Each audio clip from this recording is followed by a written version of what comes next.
माँ ये लो अपना बैग और निकलो यहाँ से। मैं कहाँ जा रही हूँ बेटा, और मेरा ये बैग क्यों पैक करके लेके आए हो? माँ अब इस घर में हम दोनों रहेंगे, आप नहीं, इसीलिए बोल रहा हूँ निकलो इस घर से। और नहीं तो क्या, सही तो कह रहे हैं। जब से मैं इस घर में आई है आपने मेरा जीना आराम करके रखा हुआ है। अरे यार, हम दोनों ऑफिस से थके आ रहे आते हैं, उसके बाद घर के सारे काम पड़ते हैं, पर आप क्या करती है? यहाँ पे आराम से हाथ पे हाथ धर के बैठी रहती है। ऐसा लग रहा है जैसे अपने घर में कैद होके रह गए, ना कि जा सकते ना कि आ सकते। पर बहू ये कैसी बात कर रही हो तुम? बेटा आज तक मैंने तुम दोनों को कभी परेशान नहीं किया, वो भी अपने काम के लिए। मैं सारा काम खुद ही करती हूँ, कपड़े धोना, अपना खाना खुद निकाल के खाना, अपनी दवाइयाँ खाना, अपना बिस्तर लगाना, सब कुछ तो मैं ही करती हूँ। यहाँ तक कि तुमसे एक गिलास पानी भी नहीं मांगती हूँ। दिक्कत तो यही है ना माँ, आप अपना काम तो कर लेती हो और हमारे काम कौन करेगा? ये ऑफिस से अगर घर का सारा काम करती है, झाड़ू पोंछा खाना बनाना, सारा काम इसी का ही है क्या? आपका कुछ नहीं है? और आपको तो पता है ना मैं ऑफिस में बिजी रहता हूँ, क्लाइंट के साथ हमेशा मीटिंग चलती रहती है मेरी। तो मैंने डिसाइड कर लिया है, आप इस घर में नहीं रहोगी, आप वृद्धाश्रम जाओगी। वृद्धाश्रम? बेटा ये तुम कैसी बातें बोल रहे हो? अगर तुम अपनी माँ को वृद्धाश्रम छोड़ोगे, अरे समाज में तुम्हारी थू थू होगी, तुम दोनों की लोग शिकायत करेंगे कि अपनी माँ को वृद्धाश्रम में रखाया। माँ मैंने कह दिया ना कि आप यहाँ नहीं रहोगी, आप वृद्धाश्रम जाओगी। और वैसे भी माँ आपका मन लग जाएगा वहाँ पर, आपकी उम्र के और भी लोग होंगे वहाँ पर। अरे अब मैं क्या यही दिन देखने के लिए बची हूँ कि तुम दोनों मुझे वृद्धाश्रम भेजो? देखो ये मेरा घर है, मैं अपने घर को छोड़कर कहीं नहीं जाऊंगी। माँ मैंने डिसाइड कर लिया है, आप यहाँ पर नहीं रह सकते, आप निकलिए यहाँ से।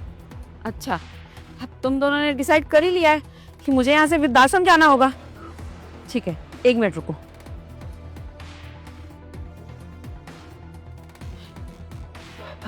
हेलो सिन्हा जी, सिन्हा जी मुझे किराए पे ना कमरा चाहिए था। अच्छा, अब किराया कितना होगा उसका? 10,000 रुपये। अच्छा 1 मिनट रुकिए बेटा, किराया 10,000 रुपया है, दे दोगे ना तुम? अरे मम्मी पागल हो गई हो क्या? मैं 10,000 रुपये महीने क्यों दूंगा? अरे यार दे दो ना, चली जाएगी बुढ़िया यहाँ से। हाँ ठीक है दे दूंगा।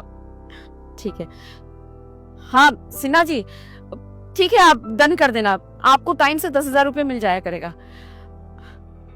अच्छा, पानी टाइम से नहीं आता, स्टोर करना पड़ेगा। अच्छा 1 मिनट, बहू वो कह रहे हैं कि पानी वहाँ टाइम से नहीं आता, तो तुम्हें थोड़ा सा एडजस्ट करना पड़ेगा और पानी स्टोर करना पड़ेगा। कर लोगी ना? ये क्या बोली जा रही तुम्हारी माँ? और मैं क्यों पानी भरूंगी, मैं क्यों एडजस्ट करूंगी? मम्मी फोन दो आप मुझे। 1 मिनट बेटा, बात कर लेने दो। हाँ सिन्हा जी ठीक है, कर लेंगे एडजस्ट। वैसे भी जिनका मन काला है वो नहा के भी क्या करेंगे। हाँ हाँ ठीक है, आप ओके कर दो। 1 मिनट मैं बात कर रही हूँ ना, बात तो पूरी कर लेने दो। हाँ सिन्हा जी बताइए। अच्छा 1 मिनट बेटा, वहाँ एक समस्या और है। वो क्या है ना, बाथरूम जो होता है ना, शौचालय, वो कॉमन है, तो तुम लोग को थोड़ी देर लाइन में खड़े होना पड़ेगा। एडजस्ट कर लोगे ना तुम दोनों? माँ हमें क्यों एडजस्ट करने के लिए बोल रही हो? आप मेरे को फोन दो। अरे 1 मिनट, बात तो पूरी कर लेने दे बेटा। हाँ हाँ सिन्हा जी ठीक है, वो बच्चे हैं ना, पर कोई बात नहीं, एडजस्ट कर लेंगे दोनों। आप एक काम करो, आप उनको हाँ बोल दो। माँ आप फोन दो। हेलो हाँ सिन्हा जी, अरे हमें कोई रूम नहीं चाहिए, आप फोन कर करिए। माँ ये क्या लगा रखा है आपने? हम रूम आपके लिए देख रहे हैं, ना कि हमारे लिए। इस घर से आप जाओगी, ना कि हम। अच्छा मैं ये घर छोड़ के जाऊंगी? मैं तो यहाँ से कहीं नहीं जा रही। और ये जो कमरा देख रही हूँ ना, ये मैंने तुम दोनों के लिए देखा है, तो इस घर से अब तुम दोनों जाओगे। आई बात समझ में? मैं कहीं नहीं जा रही, क्योंकि ये घर ना मेरा है और मैं यहीं रहूंगी। माँ ये क्या बात कर रही हो? पापा ने मरते वक्त तो ये बोला था कि उनके जाने के बाद ये घर मेरे नाम पर हो जाएगा।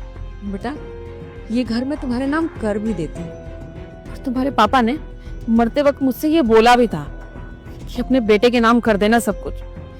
लेकिन तुम्हारी शादी के बाद तुम्हारी जो हरकतें हैं ना, उसके बाद तो मैं ये मकान कभी भी तुम्हारे नाम नहीं करूंगी। शायद अरुण तू भूल गया है कि तेरे पापा ने और मैंने तुझे कितनी मुश्किलों से पाल पोस कर बड़ा किया है। और ये मकान ना हम दोनों ने अपनी मजदूरी करके बनाई है। मजदूरी करते थे हम, बड़ी मेहनत से, खून पसीने की कमाई से ये मकान बनाया है। और तेरे पापा के जाने के बाद मैंने कोई कसर नहीं रखी थी तुझे पालने पोसने में। तुझे किसी चीज की कमी नहीं छोड़ी थी। हर खुशी, हर ख्वाहिश तेरी पूरी की। जो तूने चाहा वो सब कुछ ला कर दिया मैंने। और तू शादी होते ही माँ को वृद्धाश्रम भेजने की बात कर रहा है। नहीं, ये मकान तो मैं तुम दोनों को कभी नहीं दूंगी, क्योंकि ये मेरे पति की आखिरी निशानी है। यहाँ तो मैं ही रहूंगी, तुम जैसे लोग नहीं। मम्मी, आप कैसी बात कर रहे हो? हम दोनों तो आपके साथ एक छोटा सा मजाक कर रहे थे बस। हाँ माँ, ये सही कह रही है, हम तो एक छोटा सा मजाक कर रहे थे। अरे तुम खड़ी किया, पानी लेकर आओ। हाँ, मैं लेकर आती। ये तुम दोनों का मजाक था? वाह, क्या बात है। अभी थोड़ी देर पहले तुम दोनों ने मेरा बैग पैक कर कर मुझे घर से निकालने की बात कर रहे थे ना, मुझे वृद्धाश्रम भेजने की बात कर रहे थे।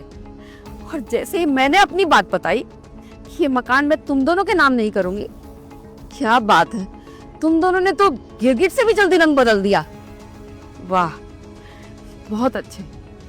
अब एक काम करो, इस घर से मैं तो नहीं जा रही, तुम दोनों अभी की अभी मेरी नजरों से दूर हो जाओ। आइंदा मुझे दिखना मत, और भूल जाना कि तुम्हारी माँ भी है अरुण। अरुण, अब तुम एक काम करो, अभी के अभी अपना सामान पैक करो और निकलो यहाँ से। माँ कैसी बात कर रही हो आप? हम कहाँ जाएंगे? मैं आपका बेटा हूँ अरुण, आप ऐसा नहीं कर सकते हैं। अगर आप हमें घर से बाहर निकाल देंगे तो हम कहाँ जाएंगे? सड़क पर आ जाएंगे। प्लीज माँ, मुझे माफ कर दो, हमसे गलती हो गई। हाँ माँ, प्लीज मुझे भी माफ कर दीजिए। अच्छा, माफ कर दूं? तुम दोनों को माफ कर दूं? जिसने बुढ़ापे में अपनी माँ का ख्याल नहीं रखा, इस उम्र में तुम दोनों को मेरा ख्याल रखना चाहिए था। तुम दोनों मुझे वृद्धाश्रम भेज रहे हो।